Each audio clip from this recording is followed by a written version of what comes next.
অনেক দিন আগে হরিপুর গ্রামে বাস করত বীরু নামের এক যুবক। বীরু গ্রামের স্কুলে মাস্টারের চাকরি করত। খুবই সামান্য মাইনের টাকা দিয়ে তার পরিবার চলত। ঘরে ছিল শুধুই তার মা গিরিবালা। বাবা মারা যাওয়ার পর সংসারের হাল তার কাঁধে এসে পড়েছে।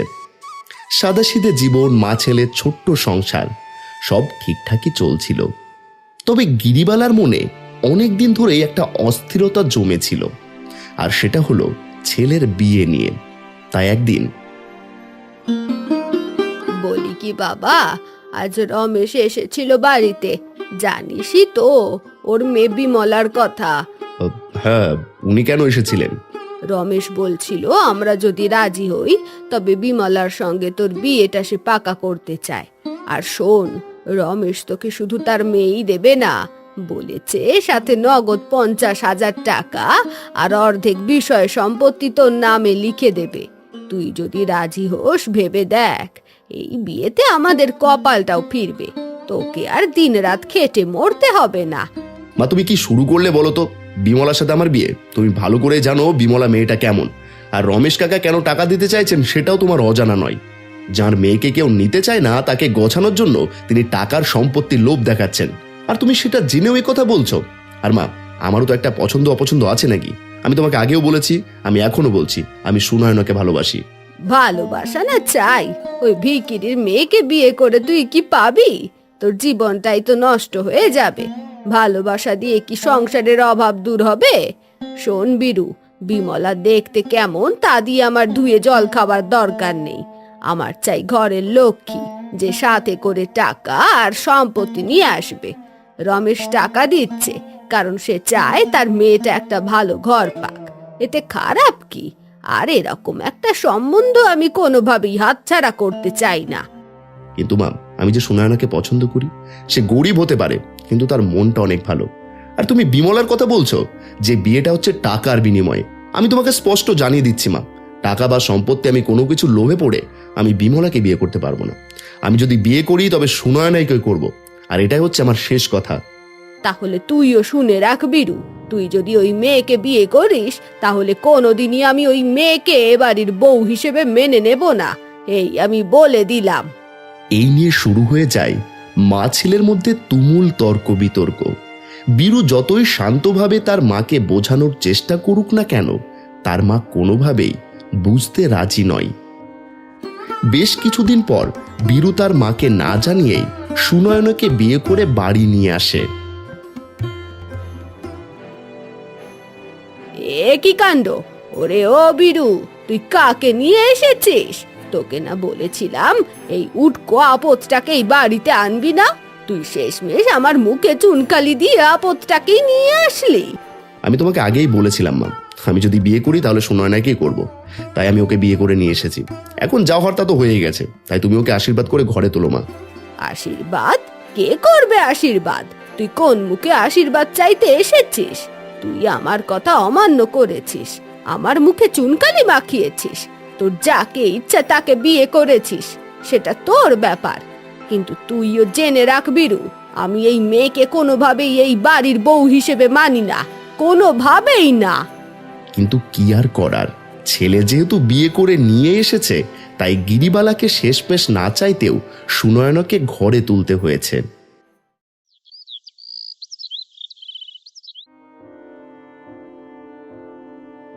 বলি ও নবাবজাদি, তুই কি ঠিক করে বাসনও মাজতে পারিস না? তোর বাপের বাড়িতে কি তোকে কিছুই শেখায়নি, নাকি শুধু বসে বসে মানুষের সর্বনাশ করাটাই শিখিয়েছে? কেন মা, আমি তো পরিষ্কার করেই বাসন মাজছি, আর আমি তো ভোরবেলা উঠে ঘরদোর মুছে উঠোন ঝাড়ু দিয়ে এখনই বাসন মাজতে এসেছি। আমি তো বসে নেই মা। হয়েছে হয়েছে, মুখে মুখে আর তর্ক করতে হবে না। ওসব ন্যাকামো আমার কাছে করবি না। যা, বাসন মাজা হয়ে গেলে এক বালতি কাপড় আছে, সেগুলো ধুয়ে তাড়াতাড়ি রান্না বসা গিয়ে।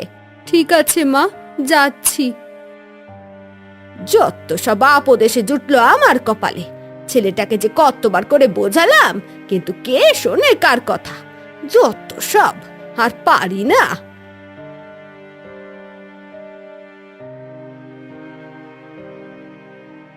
তুমি মাকে কিছু বলতে পারো না? সকাল থেকে রাত পর্যন্ত একটার পর একটা কাজ করেই যাই, তাতেও মা খুশি হন না। বরং উনি আমাকে খোঁটা দিয়ে দিয়ে কথা বলেন, আর কথায় কথায় আমার বাবা মাকেও টানেন। উনি যা বলেন, যেভাবে বলেন আমি সেভাবেই করি, তাতেও তিনি এরকম করেন।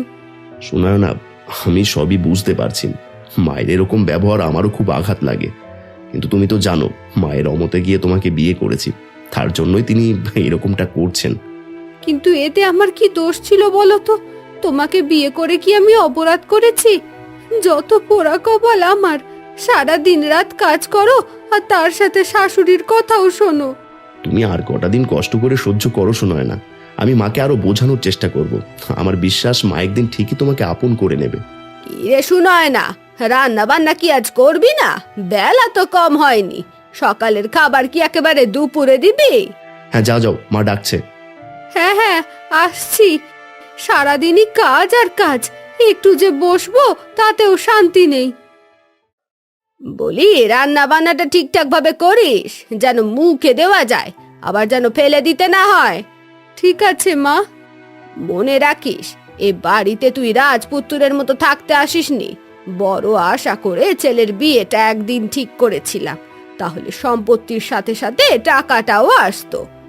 আপনি সবসময় এভাবে কেন কথা বলেন মা? আমি তো সব কাজই করছি, আমি কি বসে রয়েছি? একটু তো ভালো করেও কথা বলতে পারেন। কত বড় সাহস, আমার মুখে মুখে তর্ক করিস? যা, শিগগিরই হাত চালা, বেশি প্যান প্যান করবি না। আমার এখানে এসব চলবে না। তোর যদি এখানে ভালো না লাগে, তাহলে তুই তোর বাপের বাড়ি চলে যেতে পারিস। এভাবে ক্রমশ চলতে থাকে সুনয়নের উপর অত্যাচার, কখনো কাজকর্ম নিয়ে তো কখনো বিনা কারণেই। আর সুনয়নাও এসব মুখ বুজে সহ্য করতে থাকে।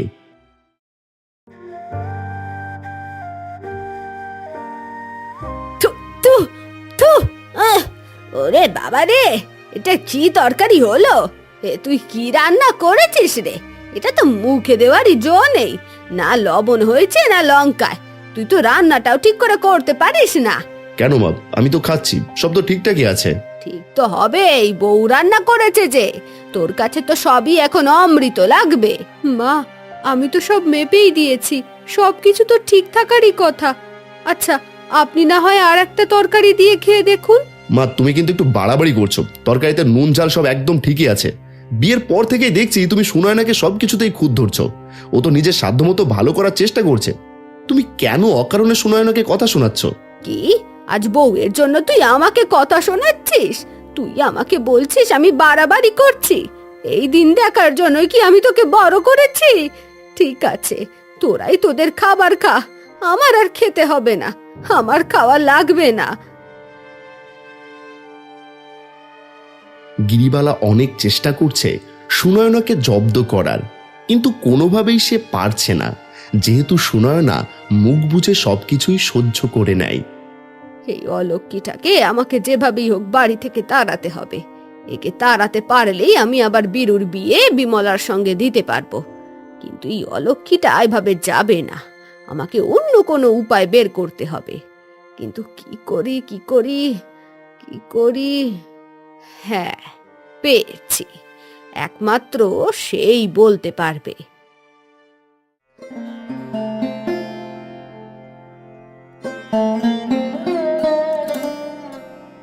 বিমলা, আরে এই বিমলা, বাড়ি আছিস নাকি? আরে গিরি পিসি যে, এসো এসো, ঘরে এসো।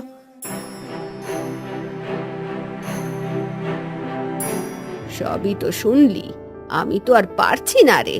যতই গালমন্দ করি, যতই খাটনি দিই, সব এভাবেই মুখ বুজে নেয়। তুই তো অনেক কিছু জানিস, তাই এমন কোনো একটা উপায় বলে দে দেখি, যাতে ও নিজে থেকেই ঘর ছেড়ে পালিয়ে যায়। আরে পিসি, এসব সামান্য অত্যাচারে এরকম মানুষ সোজা হয় না। তুমি তো শুধু কথায় মারছো। একে তাড়াতে হলে কঠিন ব্যবস্থা নিতে হবে। এক কথায় একে রাস্তা থেকে সরিয়ে দিতে হবে। সরিয়ে দেব মানে? তুই কি বলতে চাইছিস? কোনো বিপদ টিপদ হবে না তো? আরে না, তুমি একটু দাঁড়াও, আমি আসছি। এই নাও পিসি, এটা রাতে ওর খাবারের সাথে মিশিয়ে দেবে। দেখবে পরের দিন সকালেও নিজে থেকেই রাস্তা থেকে সরে গেছে। এটা কি রে বিমলা, এটা বিষ নাকি? হ্যাঁ, এটা সাপ মারার বিষ, এতেই কাজ হয়ে যাবে। আরে আরে না না, এ কি বলছিস তুই? আমি বড় জোর গালিগালাজ করতে পারি, খাটাতে পারি, তাই বলে আমি খুন করতে পারবো না। আমি এ কাজ করতে পারবো না, বরং তুই আমাকে অন্য কোনো সহজ বুদ্ধি দে। ধর, তোমার দ্বারা কিছুই হবে না। আচ্ছা ঠিক আছে, তবে শোনো। কি বলো, পারবে তো? আচ্ছা দেখি, তবে ধরা না পড়লেই বাঁচি। বীরু জানতে পারলে আমাকে আর রক্ষে থাকবে না। আচ্ছা চলি রে বিমলা।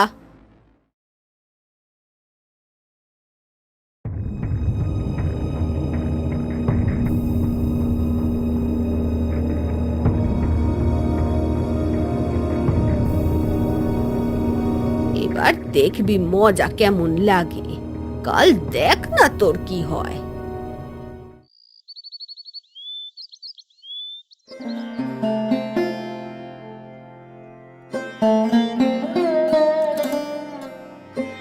আহ ও ও মা, ও কেউ বাঁচাও গো, মরে গেলাম রে। আমার কোমর, আমার পা। হে কি মা, কিভাবে পড়লেন? কিভাবে এমনটা হলো? এই তাকিয়েছো কেন? তোলো মাকে, তোলো। তারা দুজন তাকে তুলে বিছানায় নিয়ে যায়। মা, রান্নাঘরের মেঝেতে তেল এলো কি করে? কে এত তেল ঢাললো? তা আমি কি করে বলবো? তুমি কি ভেবেছিলে আমি কিছুই বুঝবো না?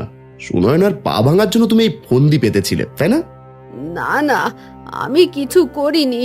আমি তো উনুনের ছাই পরিষ্কার করতে যেই রান্নাঘরের দিকে যাচ্ছিলাম, আর অমনি ওরে ওরে মরে গেলাম। আহ আহ আহ। মিথ্যে কথা বলো না মাম। কাল আমি তোমাকে রমেশ কাকাদের বাড়ি যেতে দেখেছি, আর তুমি কার সঙ্গে দেখা করতে গিয়েছিলে সেটাও।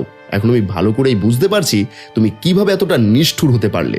যার সাথে আমি সারাটা জীবন কাটাবো, তুমি তাকেই পঙ্গু করতে চেয়েছো। ঠিক আছে মা, তুমি তোমার টাকার নেশার হিংসে নিয়েই থাকো। আমি আর এই বাড়িতে এক মুহূর্ত থাকতে চাই না। চলো চলো শোনো না, আমরা আজই এই বাড়ি ছেড়ে চলে যাব। উনি একাই থাকুক ওনার এই সম্পত্তি নিয়ে। ওরে বীরু, অমন কথা বলিস না রে বাবা। আমি না হয় একটা ভুল করেই ফেলেছি, তাই বলে কি তোরা আমাকে ছেড়ে চলে যাবি? আমি তো এমনটা করতে চাইনি। আমায় ক্ষমা করে দে বাবা, আমায় ক্ষমা করে দে। তুই তুই গেলি না যে?